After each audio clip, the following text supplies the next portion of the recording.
Muy buenas tardes a todos y bienvenidos un día más al invitado de Radio Francia Internacional.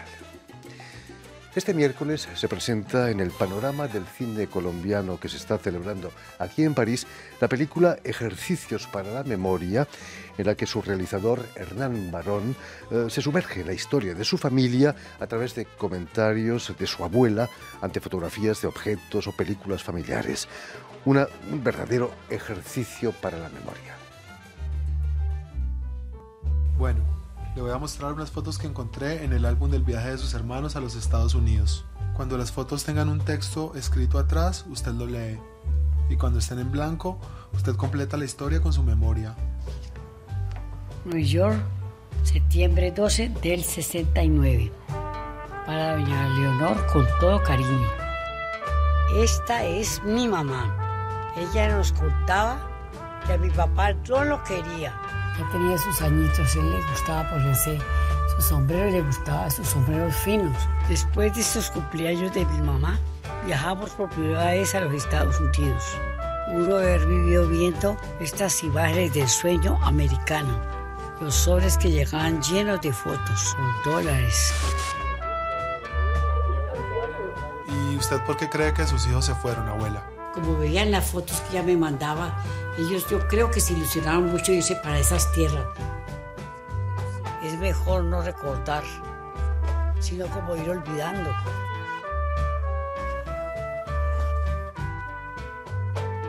Olvidar es vivir. Y precisamente para hablarnos de esta película e inevitablemente de su familia, Hernán Barón ha sido tan amable de prestarse a este ejercicio, de ejercicio para la memoria precisamente, como hacemos todos los días en el invitado de RFI. Muy buenas tardes, Hernán, y muchísimas gracias por haber aceptado nuestra invitación. Pues buenas tardes y muchas gracias por la invitación a este lindo espacio. Un placer tenerte aquí entre nosotros. Permíteme, Hernán, que explique ante todo que has nacido en Cali, donde vas a estudiar comunicación social en la Universidad del Valle. Pero lo que te interesaba realmente era la imagen, ¿no? ¿O no? Sí, yo antes de estudiar comunicación, estudié música como 3 años. Mi tío es músico, así que mi destino era como ser músico, pero tocaba guitarra clásica y la guitarra clásica no me gustaba tanto. Entonces siempre me interesaba mucho el cine y la imagen. Y en Cali, en la ciudad donde yo nací, la Escuela de Comunicación Social era el lugar donde todo el mundo iba a estudiar comunicación, pero los que teníamos como una secreta pasión por el cine podíamos encontrar un espacio donde tener profesores, cámaras y un medio para hacer pelis, y muchos cineastas han salido de la Escuela de Comunicación. Es una escuela muy chévere en Cali, muy buena. A ti la imagen, el cine te interesaba también desde un punto de vista artístico, ¿no? Me has dicho que habéis hecho incluso exposiciones. Sí, yo trabajé algunos años en arte cuando me gradué trabajé mucho tiempo para un artista que se llama Oscar Muñoz, haciéndole como video y edición, y digamos que tenía una formación más en audiovisual y en documental de la escuela, pero ahí me empezó a interesar como estos puntos de encuentro entre el cine, el documental y las formas de pensar la imagen desde las artes plásticas y la audioinstalación, así que digamos que inicié una exploración ahí tratando de jugar con esas dos líneas. La frontera entre cine y arte es cada día más tenue, ¿no? Sí, especialmente desde el documental hay muchas exploraciones de estos espacios fronterizos y se producen como películas más experimentales en ese sentido. Y videoarte, que son películas realmente, Sí, ¿no? pues videoarte, digamos, no atiende tanto a la narrativa, tiene que ver más con gestos y con la materialidad de la imagen, pero pues hay algo en lo que se basa, que es la imagen, que es algo de un punto de encuentro, ¿no? Me contabas, Hernán, que acabas de terminar una maestría, 2 años, que te ha llevado por varias ciudades europeas. Cuéntanos, ¿de qué se trata eso, esa maestría? Pues después de terminar la película en Colombia, que fue un proceso muy largo, también quería cambiar un poco de aire, ¿no? Y entonces apliqué una maestría que se llama Dog Nomads, que es una maestría Erasmus muy buena también. Es una maestría con beca y está muy bien. Y la maestría ocurre en 3 países europeos, en Portugal, en Bélgica y en Hungría. Y se pasa cada semestre en una de las capitales, se aprende del cine y de la cultura de ese lugar y se hacen 3 películas. Algunas películas en grupo y al final siempre se hace una película individual, así que es una experiencia increíble como de ir a lugares donde uno no tiene ninguna relación, encontrar un personaje y tratar de hacer una película en un espacio de tiempo muy corto, así que es increíble, digamos, como experiencia humana. Es una maestría internacional, gente viene de todas partes del mundo para hacerla, así que es como un encuentro muy interesante. Es más fácil el portugués que el húngaro, ¿no? Para ti, imagino. El portugués, y siempre mi sueño era aprender. El húngaro es imposible. Solo puedo decir Egechegedre, que es salud para tomarse una cerveza en Budapest. Y el portugués lo entiendo. Mi sueño cuando entré a la maestría era aprender algún otro idioma que no fuera inglés, porque la maestría es en inglés, pero es tan demandante que ahora entiendo portugués si lo escucho. Si la gente está joven o en noticiero o los viejitos es muy duro. Y lo puedo leer, pero húngaro nada, es imposible. Hernán, Ejercicios para la Memoria es tu primera película. ¿Cómo nace la idea de explorar la historia de tu familia? Que como todas tiene sus secretos, ¿no? Sus zonas de sombra. Pues yo, después de que me gradué de la universidad en el 2009, quería pues hacer como una película, ¿no? Empezar a explorar las cosas que aprendí y me encuentro con la casa de mi abuela que se había quedado sola en ese momento. Todos los hijos se habían ido, ya estaba entrando su mamá acababa de morir en una etapa de vejez, digamos. Y empiezo como a curiosear las cosas en la casa de mi abuela. Encuentro este archivo fotográfico inmenso, inconmensurable, y me entra como una desesperación y una ansiedad, como cuando mi abuela se muera, toda la memoria que está conectada a esas imágenes y todas las historias van a desaparecer y necesito como empezar a colectarlas y a encontrar una forma de asir esa memoria que se va a ir. Entonces la primera etapa del documental no era un documental todavía, era una exploración visual. Entonces empecé como a diseñar unas formas, a partir las fotos en archivos y a diseñar unas formas en que mi abuela pudiera interactuar con los archivos, como unas formas plásticas y en la que yo pudiera capturar como unidades, como recuerdos. ¿Cómo reaccionó tu abuela, Fabiola se llama, Sí. cuando le propones un ejercicio de memoria, mostrándoles esas fotos que a lo mejor no veía desde hacía años? Sí, pues mi abuela no era la primera vez, digamos, que yo la usaba en la universidad. Hice un par de programas de radio con ella porque es un personaje muy vivaz y tiene una forma... Si viene a París la invitamos, por Sí, supuesto. por supuesto. Es muy chistosa, tiene un humor negro como increíble que si ven la película lo van a notar. Entonces, no, creo que estaba muy contenta de que a alguien le importara su vida y de contar, porque mi abuela es también como una recolectora de memoria y de chismes. No, ella sabe todos los chismes del barrio y uno va a la casa de ella y le cuenta la vida de todo el mundo. Entonces ella digamos, parte de su vida es ser como esa recopiladora de la memoria. Entonces fue como darle ese lugar que ella ya de alguna forma tenía. La estábamos escuchando antes de empezar el programa. Ella dice que a menudo es mejor no recordar, sobre todo cuando se pierde a un hijo de corta edad, 4 o 5 años, y que solo le queda una foto que hemos visto en la película, colgada, una foto post-mortem, que se hacía muy a menudo en aquella época. Muy difícil, ¿no? Sí, sí, pues digamos que hay un proceso, la película la hicimos más o menos en un espacio de 9 años. Al principio fue un esfuerzo como personal y luego entró la productora que se llama Adriana Gudelo, con la que trabajamos muy chévere, pero digamos en esos 8 o 9 años de hacer la película, hacia el final, ella ya está muy cansada, ¿no? Ya digamos, si uno ve toda la película, uno ve que ella es muy vivaz al principio y hacia el final uno ve ya un cierto deterioro de la vejez y de tanto recordar en un momento me dice, sí, tal vez la memoria es algo muy lindo porque te da como el testimonio de la vida que has vivido, pero a veces es una carga, ¿no? Entonces dice como olvidar es vivir, que va un poco en contra de el sentido común colombiano y la frase que es recordar es vivir, ¿no? Entonces tiene como ese carácter dual de la memoria, nos hace quienes somos, construye nuestra identidad, pero a veces nos ata al dolor, ¿no? Precisamente muchos de sus hijos se instalaron en Nueva York en los años 60. Para ellos era realizar el sueño americano, pero para tu abuela era algo terrible, ¿no? Que sus hijos se fueran tan lejos. Claro. ¿Cómo lo vivió ella? Pues, digamos, aferrándose mucho a esas imágenes, ¿no? Coleccionando muchas de estas imágenes. El teléfono en la casa de mi abuela es una cosa fundamental. Ella todo el tiempo está esperando las llamadas de los hijos. En algún momento, en los 90 fue por primera vez a los Estados Unidos y ella cuenta en la película su primera experiencia de ver la nieve, ¿no? Digamos que sus hermanos también se ven en la película, migraron en los 60s y ella creció viendo estas fotos de Nueva York de los 60s que todas si uno compara Cali de los 60 con Nueva York en los 60, la brecha era mucho más brutal y todas las fotos de los hermanos de ellas parecen sacadas de una película de Hitchcock, ¿no? En Central Park, en la Estatua de la Libertad. Entonces fue para ella como ir como a un mundo mágico del que siempre había sabido por cartas. Y de alguna forma sí, fue duro para ella crecer pues terminar su vida sin ellos en Colombia, pero de alguna forma ella también entiende que querían irse porque a veces Colombia es un lugar muy complicado y hay una diáspora de la gente que o por razones económicas o por la violencia no aguanta más y se va, y ellos son parte también de eso. Ante esas dificultades de la vida, ella dice en la película que hay que tener resignación y valor. Es una buena receta, ¿no?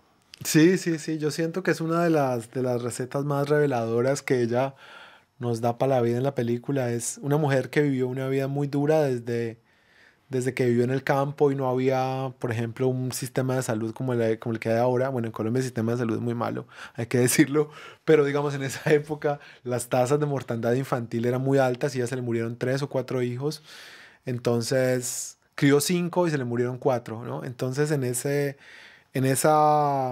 modo de vida ella desarrolló una actitud de la vida que es muy interesante y que creo que está en la película, que es como entender que la vida es como tragicómica, que cada tragedia con el tiempo a veces tiene como algo para reírse también, y aprendió a vivir de una forma muy positiva en medio de esas pequeñas tragedias, ¿no? O grandes. Una de esas fotos es una foto arrancada en la que se ve a su marido solamente con los brazos y las piernas. Tan mal genio tenía que rompió todas las fotos de un álbum. Sí, sí, Te sí, contó sí. eso. Es chévere también para promocionar otra parte de la peli. Hicimos un proyecto de realidad virtual que está paralelo en el festival y donde mi abuelo está, es mi abuelo Mardo. Entonces él un día se emborrachó y tuvo un problema con mi abuela, seguramente por algún amante que tenía o algo así, como lo cuenta mi abuela. Se emborrachó y arrancó todas las fotos del álbum, pero se ensañó también con su propia imagen. Entonces, de él encontré muy poquitas fotos en el documental que están allí y no sé, como que en esta obra de realidad virtual el nombre que le puse a su arquetipo, porque traté de construirlo como un arquetipo, es el ausente, ¿no? Es como alguien que quiere vivir y no dejar huella, ¿no? Pero El hecho de destruir esas fotos quizás es una manera de luchar contra el olvido, ¿no? Contra la memoria, no sé, yo creo que sí, yo creo que la él tenía revuelta. como una cierta pulsión de muerte, ¿no? Como no querer ser recordado, ¿no? Pero a la vez, yo a veces veo cosas de mi abuelo Mardo en mis primos que se criaron en Estados Unidos, que son tercera generación de migrantes, y pienso cómo a veces la ausencia también deja una forma, ¿no? Pero la foto más genial de la película es sin duda la que está sentado tu abuelo Mardo en la cubeta Sí, del baño, borracho y durmiendo. exacto. ¿Cómo fue? Que te explicó cómo hizo esa foto. Sí, sí, sí, pues ahí está en la peli, es muy bueno, ¿no? Es parte de esa tragicomedia. Ella dice que estaba cansada de que se emborrachara todo el tiempo y luego no se acordaba de nada. Entonces ya fue, sacó la cámara para dejarle un testimonio de lo horrible, como dice en la película, lo horrible que es estar borracho y no acordarse después, y luego cuenta que los dientes se le cayeron. Bueno, ahí tiene como ese humor negro que hay y Aunque esa... contra la angustia del paso del tiempo, quizás el alcohol no puede ser un antídoto, ¿no? Yo creo que sí, el alcohol es algo que yo creo que esa es como su Con función. moderación, naturalmente, bebido con Con moderación. moderación, claro. Se vuelve, con moderación es como un antídoto, un somnífero un poquito que lo duerme a uno y lo hace ser más feliz, y con exceso, pues, borrarse, ¿no? Es como acercarse un poquito a la muerte. Entonces yo siento que el personaje de mi abuelo siempre está rodeado por esa cosa entre el disfrutar, que es el alcohol, y cuando se va la mano, el exceso de estar un ratico muerto, ¿no? Para no aguantarse la vida que a veces es tan pesada. Por cierto, ¿sabías que tu madre no quiso darte el nombre de tu padre por extrañas razones? Pues, digamos, en la película está, ¿no? Pero tú lo sabías antes de rodar la Yo película. sabía algunas cosas porque, digamos, fue parte de mi infancia como esta tensión entre mis padres, pero digamos que cuando empecé a hacer la película, yo hago que mi abuela revele muchas cosas, pues yo también tengo como un límite para cosas que puse no en la película, pero digamos que lo que entendí con el tiempo es que si yo estaba tratando de hacer esta película de una familia fragmentada en miles de que en una diáspora y al mismo tiempo en las imágenes que son como un correlato de esa diáspora, al mismo tiempo mi propia fragmentación familiar tenía que hacer parte, ¿no? Yo tenía que mostrar por qué yo como sujeto esa fragmentación me compele. Entonces era un poco la historia de mis papás, ¿no? Como no hay una foto de ellos juntos en la película, sino que los muestro mi mamá afuera de la casa y mi papá en su casa encerrado porque tenía un problema con mi abuelo. Entonces era como un acto de honestidad mostrar, ok, bueno, mi familia también está fragmentada, mi familia más pequeña, más nuclear, y eso es lo que mi pulsión como director que me hace hacer esta película, ¿no? Era como... En nuestra época los teléfonos inteligentes han acabado con las fotos de papel y sobre todo con la importancia que tienen esas imágenes para nuestros padres, ¿no? Es una pena finalmente, ¿no? Sí, sí. Ya nadie revela fotos. No, ya nadie revela fotos. Hay una artista muy interesante que se llama Joan Foncuberta que le dice a eso la posfotografía. Compatriota mío, por cierto. Sí, sí, sí. Entonces antes la fotografía era para recordar, ¿no? Imprimirla, esperar, ¿no? Y ahora la fotografía está en el celular y de alguna forma pierde ese valor de memoria y tiene un valor de presente que se vuelve de alguna forma desechable, ¿no? Y hay que hacer otra y antes había como este discurso íntimo, tal vez del éxito. Por ejemplo, con los migrantes, las fotos de mis tíos tratan de mostrar que la están haciendo, pero su circulación era más íntima y ahora todos estamos tratando de mostrar que estamos felices. Entonces... hay algo que se subvierte del uso original. ¿Cómo han reaccionado tus familiares, tus tíos, tus sobrinos? La han visto, imagino, la película. Sí, sí, sí. Pues yo siento que siempre... yo traté de ser muy respetuoso con mi familia, como de mostrar las cosas que yo creo que son universales a otras familias, de no caer como en el amarillismo y caer como en el reclamo o en la revelación, sino mostrar, bueno, esto es una familia como todas, hay momentos de alegría y momentos de tristeza, y yo siento que la relación ha sido como positiva. A veces van y me hacen algún reclamo entre risas de yo no quería que esto se contara o algo así, pero nunca ha sido como un motivo de conflicto, ¿no? Y pues también es entender que es algo que es fundamental en la película, es el punto de vista de mi abuela, de esa historia, ¿no? Y la memoria es así, todos contamos la historia desde nuestro punto de vista y ese es también el valor de la película. Tiene algo de catártico esa película para ti, pero sobre todo también para tu abuela. ¿Cómo está tu abuela? Mi abuela, digamos, durante el hacer de la película tuvo que tener dos operaciones de cadera después de la película, pero mientras estábamos rodando se puede ver que ya llega un momento donde está en silla de ruedas. Nosotros rodamos con mi abuela en silla de ruedas. Aparentemente el médico nos dijo que había que seguir rodando, que ella tenía que tener actividad porque necesitaba, porque iba a ser peor si no se movía o si no hacía nada. Y aparentemente el problema era la rodilla en ese momento. Luego terminamos de rodar la película, 2 meses después ya la van a operar de la rodilla, pero el médico nota que como que el problema puede ser otro y le manda una operación de cadera, una radiografía de cadera. Y resulta que la rodilla estaba intacta, el problema era de la cadera y mi abuela rodó y estuvo 2 meses con la cadera fracturada. Entonces fue un acto de valor increíble. No te lo perdonará jamás. No, cuando llego al hospital a visitarla me dice, está el médico ahí, dice, este es el que me torturó. Entonces, en fin, ya lo saben. Tienen una oportunidad este miércoles 7 a las 18:30 para ver la película Ejercicios para la Memoria del realizador colombiano Hernán Barón en el cine Reflect Médicis aquí en París, dentro del marco del panorama del cine colombiano. Muchísimas gracias, Hernán, por estos minutos de felicidad. Sí, dale.